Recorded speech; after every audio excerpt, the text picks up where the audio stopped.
السلام عليكم أخواننا الكرام. توضيح مهم جدا بخصوص المساعدة المالية 1300 ليرة التي وصلت من الهلال الأحمر إلى كثير من الناس.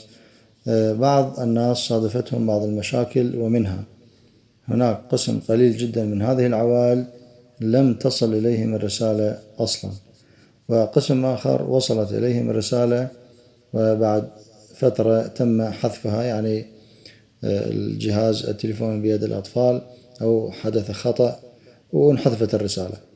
ما هو الحل؟ الحل كما يلي.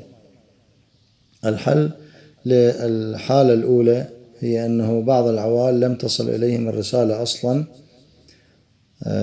ذهب أحد الأصدقاء والمعارف لدينا إلى هالك بنك. هذا الرجل لم تصل إليه رسالة 1300 ليرة، لم تصل إليه. فعندما تناقشنا أنا وهو اقترحت عليه أن يذهب إلى البنك ويتأكد من اسمه هل موجود في قائمة المساعدات المقدمة من الهلال الأحمر.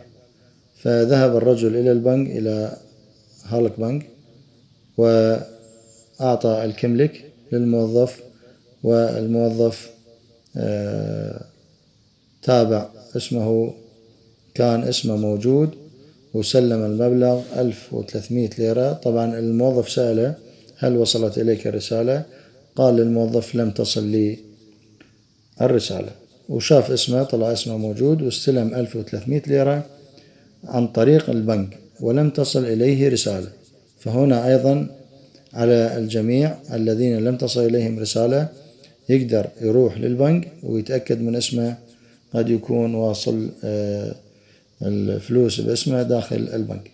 أما الإشكال الثاني وهو حذف الرسالة، يعني وصلت إليك رسالة وتم حذفها بعد ساعة أو نصف ساعة بالخطأ، فأيضا نفس الإشكال. تذهب إلى هالك بنك وتعرض مشكلتك على أحد الموظفين، وبإذن الله سيتم حل هذه المشكلة وتستلم المبلغ بصورة طبيعية. وإذا شفت الموظف هذا اللي أنت راجعته ما تعاون وياك، فتقدر بعد نص ساعة أو بعد 10 دقائق أو بعد ساعة تغير الموظف إلى أن تجد حل لمشكلتك إن شاء الله. والأفضل أنت حتى لو محذوف الرسالة من تروح للبنك، أنت تقدر تقول لهم أنا أصلا ما جتني رسالة، بس أريد أشوف اسمي موجود أو لا، وبإذن الله خير وبركة للجميع.